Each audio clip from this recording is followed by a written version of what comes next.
I'm here with Manuel and Leon of Unprocessed to talk about their latest record and everything in between. By the time you're watching this video, the record is out already, and I'm sure you guys are all giving it a lot of spins. Thank you very much for taking the time to join me for a chat about the album, about the band. How's things going for you guys? Good. Well, yeah, it's good. Thanks for having us. It's been quite an exciting past few months, like since the start of this campaign. So we're really happy this album is finally out now. It's exciting times that you guys are living whenever a new record hits fans and fans are able to listen to the songs beyond the singles. Do you guys come into this release with any specific goals, expectations, something that you're hoping that the album will be able to do for you? That's a good question. I would say we just want to grow as much as possible, like play to as many people as possible. Like do the headline tour in the States and Canada, and like sell as many tickets as possible to this one, and just I don't know, just play the music we love so much to as many fans as possible, and I guess that's the biggest goal for me, at least. What about you, Manuel? Same thing? Yeah. Just watch and see. I'm like super stoked about like the tour we're going to play, like especially like the US and Canada headliner one, because I'm curious like on what happens because we never did that. So I'm like super stoked on that one for sure. Yeah, the last time I saw you guys in Toronto, you guys were here with as a support band. But having said that, the crowd was massive and everybody was really vibing to the music and everybody was having a good time. And this time around, Toronto is your second show of the tour. So I'm hoping for a big crowd in my hometown, showing you guys some support, showing you guys some love, at least getting you guys off the tour on the right foot and with the right start. When you guys look back at the previous records and you look back now at how this album turned out, what are some of the biggest lessons that you guys take from those records that you think are key in order for this album to sound the way that it does? Um, Do you want to do it, or should I? I mean, Because I'm trying to think about like the correct answer because I'm a bit careful when it comes to like this response because in my I opinion, would just let me like stop you there. I would just say do what you feel like doing, essentially. Because like in the past we like with some things we tended to just overthink things and just like not go with the first gut feeling that we have and like with the intuition that we all share. So this is probably the biggest learning from everything we've done so far. It's just like trust yourself, do whatever you want, and like follow your intuition. Because in the end, like music is supposed to be like a emotional vehicle, and if you overthink things, it just like lacks. Like for me, at least, it lacks like the strongest emotion that comes with an initial feeling. Yeah, that more organic feel. When you look at the band and you look at these records and you look at the progression, we obviously see growth in the music, growth in you guys as musicians. Is there something else that you can see a certain growth in that perhaps is not as visible to the fans when they're listening to an album? For example, like the creative process, has that changed over time, or do you guys still follow pretty much the same roadmap? pretty much, yeah. Like it's the same. Like I'm going to my studio, like record songs and like try to like do demos. Almost like ends up with like finished songs, and show it to the boys and like giving me like the feedback and Liam giving us like drum parts. And, Yeah, I so think the only thing that was different this time was that I recorded the drums myself in this space right here, and just like engineered it on my own, whether than like rather than going into a studio and have someone else do that, and we just did it ourselves. So it's fully 100% DIY this time. Is that more? Does that give you more freedom? And at the same time, was that a lot more work? I would say freedom, not necessarily, because like we are booking the studio and like we can do whatever we want, but also yes, because we don't have like the time restraint of having like, I don't know, a week to record drums. And like, for example, I could just like sleep on some parts and like let them develop in my head, and just like record them when they felt ready, instead of having to push through it because of a time restraint. But other than that, it's pretty much the same. One of the things I really enjoyed about this record was the design of the album. You guys started off the record in the best way possible with Hell. You finish it off with Purgatory, two songs that have really unique characteristics that lends themselves to opening an album and lends themselves to closing a record. Was that was there thought process on let's give these songs a few different ideas, a few different textures in order for them to really be the two bookends of the record? Yeah, absolutely. Like, I had the idea of like Hell, as an opening song, and I just wanted to have this certain sound and this certain tone, like this intro guitar with like the reverb at the end, kind of sounds like a riff from Hell. Just wanted to capture that as an opening track and like introduce that into like a song, a solid song. I mean, it's not only an opening song, but it's like still a song. And like Purgatory, the same stuff, you know, like just closing the record with like almost a black metal vibe, you could say so. Yeah, it was like 100% intentional.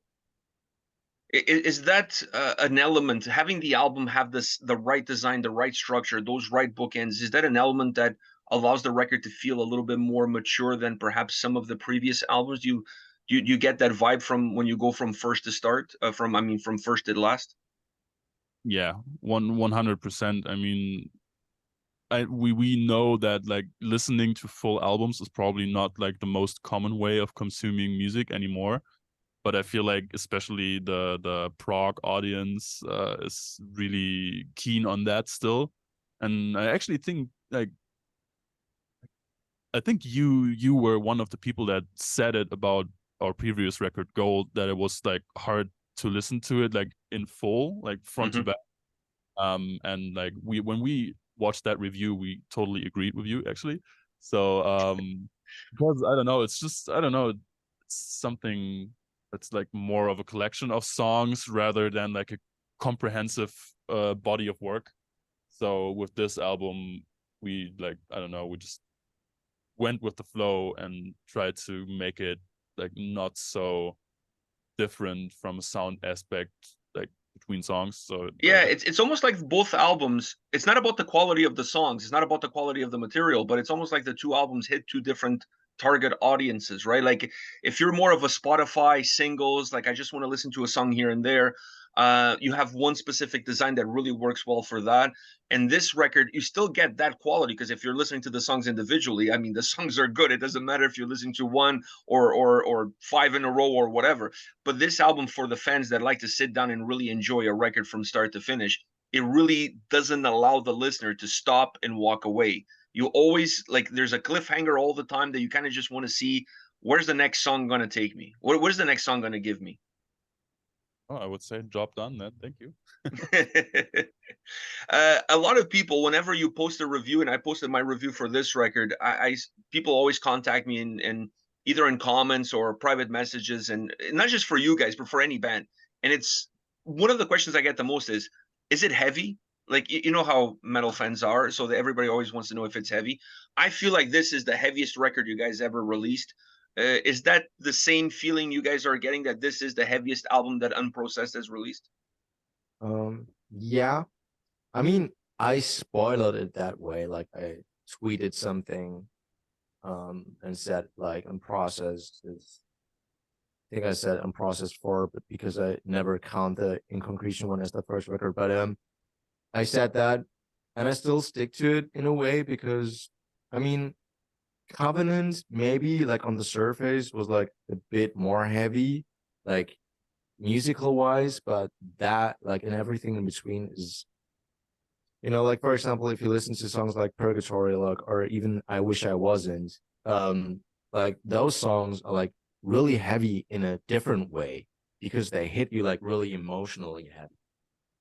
Um, so I Yeah, was I feel like it's exactly how you said, Manu. Like the the music is super heavy at times, but like the connection between the music and the lyrics and the lyrical content make it even heavier. And like I don't know, this album is just super dark. It's, Yeah, I agree with I agree with that statement, but it's dark in a way that's very welcoming at the same time, and it has a lot of texture. And when it comes to the guitar sound, it's a very rich sounding guitar album with a lot of different textures, with a lot of different approaches. From your standpoint, Manuel, was that a fun record to record when you have that kind of mobility and diversity? yeah, absolutely. Because and you know, like that record feels like I found my guitar tone, right? Like that certain tone. uh, I never like even like the crunchy tone. Like I never heard these kind of sounds before. Oh, you know, that sounds good. Like that, but in my opinion, like this, like really distorted, but not really distorted. Like really strat 8 string sound. You know, yeah. So yeah, I really like to like work with these new tones and to mess around with it, and you know, that was fun, sure.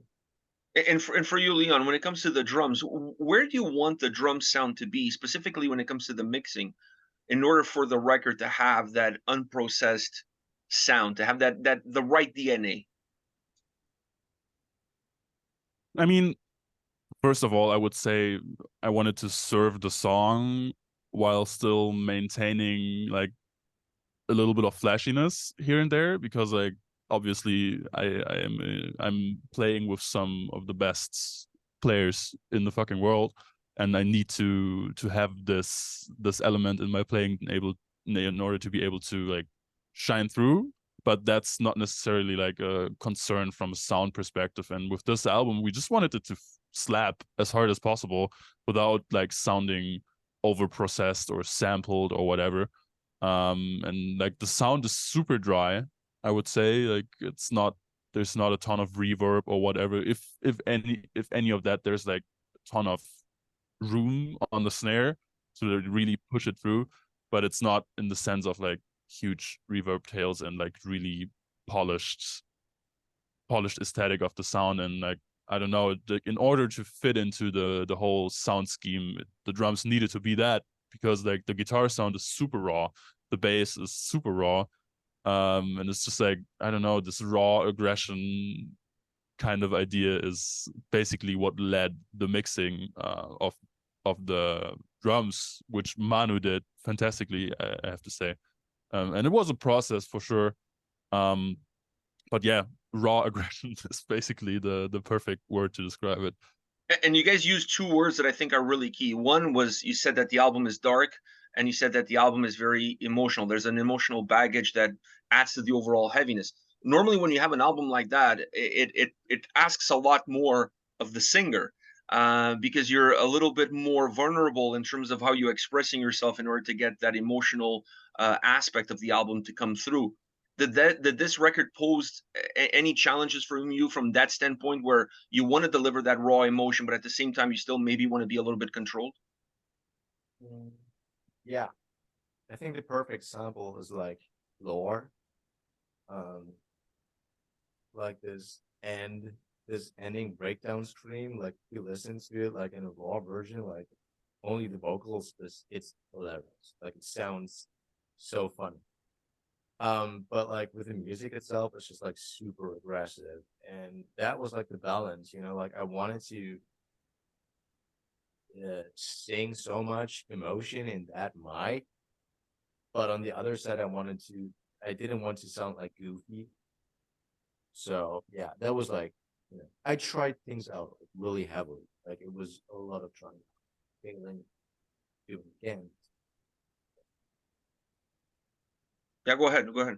I think like also like from a lyrical perspective, you have to mention that David, our bassist, is like writing most of the lyrics, or basically all of them. And like I wouldn't necessarily say that Unprocessed is only the vehicle of expression for like the vocalist, but like we all talk about how we feel and like what we're going through, and like David just takes this input and like converts it into those lyrics that Manu sings. So I don't know, I feel like it's like a common expression of like the general world of feeling that we all exist in as a band, and I feel like it's super interesting, so we can all connect to what's being what's being said in the lyrics.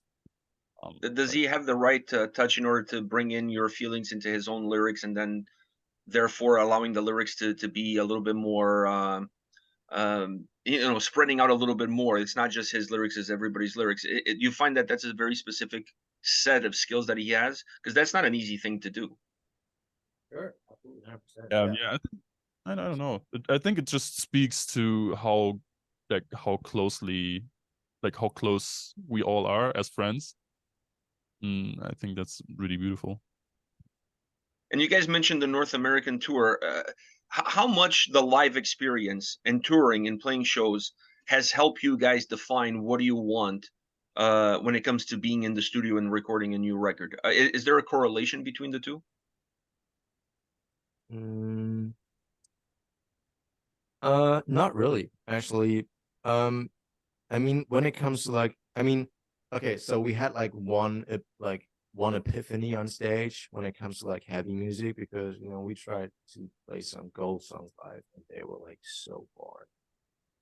I just had to say that because it's true. They were like, some of those songs like were super boring to play live, and I was like, yeah, no, not really. Like, I don't want to do that. So that was like one of the things that led us to like doing super heavy music again. But it was like a small percentage. I think you guys, with this record, whatever doors you guys want to open, they will be open with this album. I'm not saying that the previous records were not good. That's not what I'm saying. But I'm saying that this album, it feels to me like a perfect storm, where all the pieces are in the right place. You guys are perhaps in the right place mentally. It's such a great record to listen to, that I have to ask you guys this, and this is my last question for you. This North American tour, how much of this record is going to be part of the set list? Because if you guys are not giving it some attention, I'm going to rush the stage and I'm going to beat you guys up. Like, you guys have to play this album. Yo, actually, like I can tell it. We can tell it. Why not? We are probably going to play the full record. I mean, it's 40 minutes, dude. Like the set is probably 70, 75 minutes, so we got plenty of time. Yeah. And there will be a fucking lore breakdown breaking everybody's neck, hopefully. So, no, we'll play the new album and will be such a great time. And we're all looking forward to it so much. Make sure you guys bring a lot of merch. Make sure you guys bring a lot of vinyls and all of that good shit, because fans want to support the bands. The market in North America right now is really good for bands touring. People are buying merch. People are coming to shows. So make sure you guys come prepared for that. I'm going to be at the Toronto show. I'm looking forward to it. I saw you guys on the last tour that you guys did. I brought my son to the show. He had never heard of you guys before, and he was super impressed. You guys gained at least one fan that I know of on that day with him, because every single you guys released for this album, he's bought it. He's so excited about the release. Like, he loves the bass tone, he loves the guitar playing, the sound, everything. You guys are one of his favorite bands. We're excited to hear this whole album live. So thank you very much. Yeah, thanks for introducing him to us. I already knew you guys from before, so I knew he was going to dig it. But seeing you guys live, I think watching a band live is the best way to really discover a band and to really get to know the band. And then after that, you can go back to the discography. So I'm really happy that he loved you guys so much that he went back to the discography. Now he's excited about the new album. Sick. Thanks, guys. Thank you very much. I'll see you guys in Toronto on your second show of this North American tour. I wish you guys nothing but success with this release. I hope you guys open all the doors you want to open. And once again, thank you very much for your time. Thank you. Thanks for having us, mate. See you in Toronto. Take care, man.